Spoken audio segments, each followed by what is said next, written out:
Bien, bueno, ahora que ya terminamos con el análisis de las pruebas de ensayo en vacío, ya obtuvimos toda la información que podíamos obtener de ese ensayo, vamos a pasar al siguiente ensayo que era en rotor bloqueado.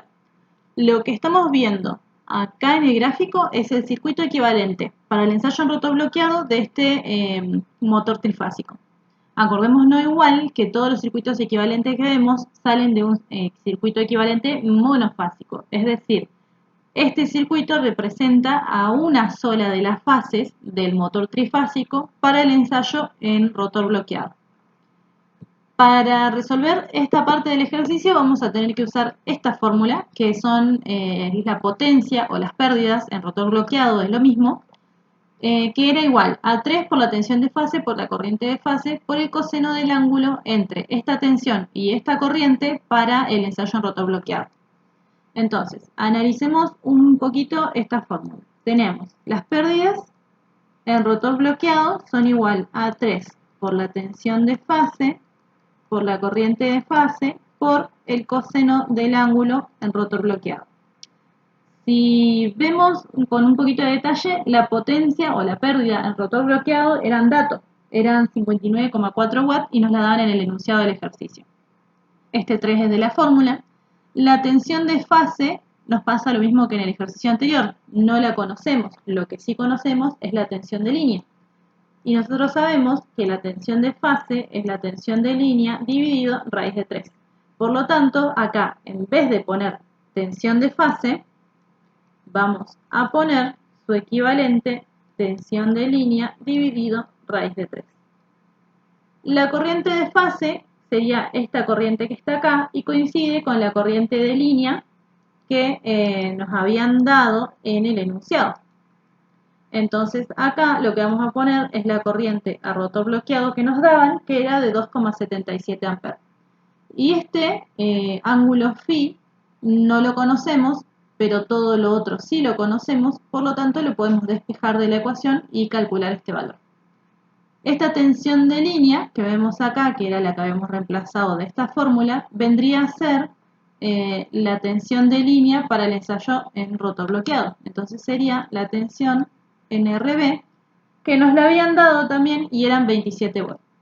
Y sabíamos también que este 3 dividido raíz de 3, si ponemos en la calculadora 3 dividido raíz de 3, ese resultado nos da raíz de 3.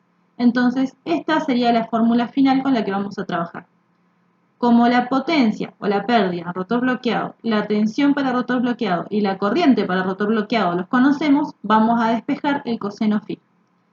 En este caso, el coseno phi para rotor bloqueado nos quedaría como la potencia o la pérdida en rotor bloqueado dividido raíz de 3 por la tensión en rotor bloqueado, que eran los 27 volts, y la corriente en rotor bloqueado, que eran los 2,77 amperes.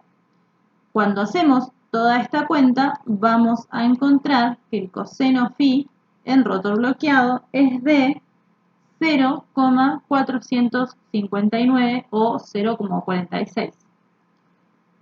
Si despejamos el ángulo de esta ecuación, es decir, si el coseno lo mando para el otro lado, voy a encontrar que el ángulo en rotor bloqueado es igual al arco coseno de 0,459. Por lo tanto, este ángulo phi en rotor bloqueado es igual a 62,67 grados. Ahora que ya tenemos el ángulo phi, vamos a ver para qué nos sirve. Cuando vemos este circuito podemos ver que tenemos dos resistencias en serie y dos reactancias en serie.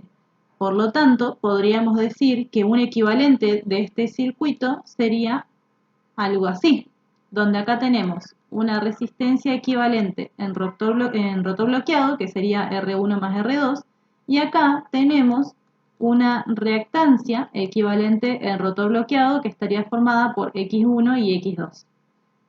Todo esto, a su vez, a nosotros nos forma una impedancia equivalente. Esta impedancia equivalente, a donde reducimos todo este circuito a una sola impedancia, sabemos por la ley de Ohm que la podemos calcular de esta manera. Sabemos que la impedancia equivalente va a ser igual a esta tensión de fase dividido la corriente que está circulando por acá. Y podemos ver también en el diagrama fasorial que el fasor de esta tensión, de esta impedancia equivalente, es la suma de la resistencia equivalente más la reactancia equivalente que las conforman. La Z equivalente es la suma de la reactancia equivalente más la impedancia equivalente. Bien. Y como el ángulo que habíamos calculado, el ángulo φ, es el ángulo entre esta tensión y esta corriente, el ángulo de la impedancia equivalente va a ser el mismo ángulo que hay entre esta tensión y esta corriente. O sea que acá tendríamos los 62,67 grados que habíamos calculado recién del ángulo φ.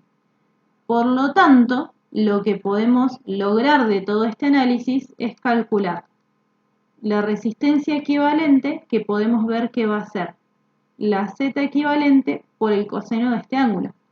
Entonces, la resistencia equivalente va a ser Z equivalente por el coseno de 62,67 grados. Y la reactancia equivalente va a poder calcularse como la impedancia equivalente por el seno de ese ángulo, por el seno de 62,67 grados. Y esta impedancia equivalente yo la puedo calcular con esta fórmula.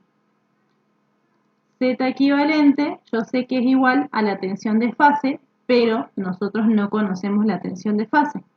Sin embargo, sabemos que tensión de fase es igual a tensión de línea dividido raíz de 3 por la corriente que estaba acá abajo. Y la corriente sí la conozco. Esta tensión de línea, al igual que como habíamos hecho en el paso anterior, sería la tensión en rotor bloqueado. Por lo tanto, como la tensión en rotor bloqueado era dato, eran 27 volts, la corriente en rotor bloqueado también era dato, eran 2,77 amperes, entonces cuando yo hago 27 volts dividido raíz de 3 por 2,77 amperes, todo eso me va a dar que la impedancia equivalente es de 5,63 ohm. Este valor yo lo pongo en estas dos fórmulas y puedo encontrar el valor de la resistencia equivalente, que me va a dar igual a 2,58 ohm, quedó medio chuequito, pero se lee, y la reactancia equivalente cuando yo haga 5,63 por el seno de 62,67 me va a dar que tiene el valor imaginario 5. Bien, entonces para terminar con este análisis, habíamos encontrado recién que la resistencia equivalente en rotor bloqueado era de 2,58 ohm. Pero también sabíamos que la resistencia equivalente en rotor bloqueado era la suma de R1 más R2. Eso lo podíamos ver del circuito que tenemos equivalente acá, porque R1 y R2 están en serie. Y R1 era dato, a nosotros nos los daban, era la resistencia del estator y eran 2,4 ohm. Por lo tanto, la resistencia equivalente la conocemos, R1 lo conocemos y lo único que nos falta calcular es R2, donde R2 va a ser la resistencia equivalente en rotor bloqueado, que eran 2,58 ohm, menos este R1 que pasa para el otro lado, 2,4 ohm. Por lo tanto, podemos encontrar que R2 va a ser igual a 0,18 ohm. Y acá encontramos el valor de la resistencia R2, 0,18 ohm, y el valor de la resistencia R1, que ya nos lo habían dado, que era 2,4. Bien, ahora voy a borrar un poquito la pantalla, así hago espacio, y podemos terminar el ejercicio haciendo el análisis de las reactancias, que son los únicos dos valores que nos hace falta encontrar. Para el análisis de las reactancias, lo que vamos a hacer es hacer dos suposiciones. La primera es que la frecuencia nominal a la que trabaja este motor trifásico es igual a la frecuencia de prueba. Es decir, que la frecuencia nominal, que es la frecuencia de 60 Hz, la que utiliza normalmente para trabajar, Es la misma frecuencia que se utilizó o a la que trabajó el motor cuando se lo probó en ensayo de rotor bloqueado. Si estas dos frecuencias yo asumo que son iguales y además asumo que este motor de este ejercicio es un motor de clase A, entonces voy a poder decir que la reactancia JX1 y la reactancia JX2 son iguales. Esto de que las reactancias sean iguales es una característica de los motores de clase A. Los motores de clase A son los que más se utilizan en la vida real, por eso suponemos que es un motor de este tipo. Y esta suposición es válida siempre y cuando la frecuencia nominal de trabajo del motor sea igual a la frecuencia de prueba en rotor bloqueado. Bien, dicha estas dos cosas, podemos calcular entonces el valor de las reactancias. Nosotros sabíamos que la reactancia equivalente era la suma de X1 y de X2, porque estaban en serie. Y sabíamos que la reactancia equivalente era de 5 ohm. Entonces, si esto vale 5 ohm y 5 es la suma de estas dos y estas dos son iguales, esto quiere decir que X1 tiene que valer sí o sí 2,5 ohm y X2 tiene que valer sí o sí 2,5 ohm para que sean iguales y para que su suma dé 5 ohm. Ahora sí, encontramos todos los valores del circuito equivalente para el motor trifásico. R1 era 2,4, X1 va a ser 2,5, R2 era 0,18, X2 va a ser 2,5 y la resistencia del núcleo y la reactancia magnetizante ya la habíamos encontrado en el ensayo de prueba en vacío. Ok, y ahora que terminamos de resolver el ejercicio anterior, vamos a resolver este último ejercicio, que es el ejercicio número 7, donde vamos a concentrarnos en el punto número 2. En este ejercicio número 7 nos dan un motor trifásico de inducción, que sería nuestra máquina asíncrona, que tiene un rotor de vanado de 4 polos, que es alimentado por la red con una frecuencia de 60 Hz y que es impulsado por un motor de corriente continua con una velocidad variable que funciona como un convertidor de frecuencia. Cuando nos hablan de convertidores de frecuencia, el convertidor de frecuencia es un sistemita que nos sirve para controlar la velocidad de giro de un motor de corriente alterna. Y para controlar la velocidad de giro de ese motor, lo que se hace es controlar la frecuencia con la que se alimenta ese motor de corriente alterna. Bien, en el punto 2 nos piden que calculemos las velocidades y sentidos de giro necesarias para obtener estas frecuencias de 25, 400 y 120 Hz. Para poder resolver este punto, lo que tenemos que conocer bien es esta fórmula. Fcon es la frecuencia de salida de nuestro convertidor, es decir, la que queremos lograr, alguna de estas tres. Fs es la frecuencia del campo magnético síncrono. El campo magnético síncrono nos lo da la red, por lo tanto, la frecuencia de ese campo magnético síncrono es la frecuencia de la red, que son 60 Hz.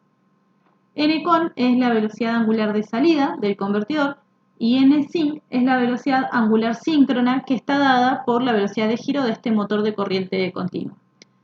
En este ejercicio no lo dice, pero como el motorcito es de 8 polos, la velocidad angular síncrona para un motor de 8 polos es de 900 revoluciones por minuto. 900 revoluciones por minuto es el valor que vamos a utilizar para Nsync. Bien, ahora que ya sabemos qué significa cada cosa en esta fórmula, vamos a empezar a calcular en el punto 2 solamente para los valores de 400 Hz y de 120 Hz. Algo que no comenté, este más y menos que hay acá. Cuando la velocidad de giro del motor es positiva, cuando este Ncon nos da positivo, significa que el motor está girando en sentido contrario al del campo magnético síncrono, es decir, que está girando en sentido contrario al del campo magnético de la red. Cuando este Ncon es negativo, significa que está girando en el mismo sentido.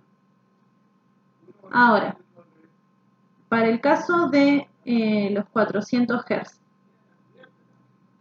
Para este caso vamos a utilizar esta fórmula. La frecuencia de salida del convertidor que queremos lograr es de 400 Hz. Por ejemplo, este sería el valor de Fcon. La frecuencia del campo magnético síncrono, Fs, eran los 60 Hz, era la misma frecuencia de la red. Acá le vamos a poner el más, porque como todavía no sabemos si Ncon es positivo o negativo, lo que nosotros queremos calcular es la velocidad angular de salida del convertidor. Queremos encontrar este valor. Por lo tanto, cuando encontremos este valor, ahí nos vamos a dar cuenta si es positivo o es negativo. Entonces, teníamos 1 más Ncon, que es el valor que queremos encontrar, dividido Ncin, que era la velocidad angular síncrona, que habíamos dicho que era de 900 revoluciones por minuto.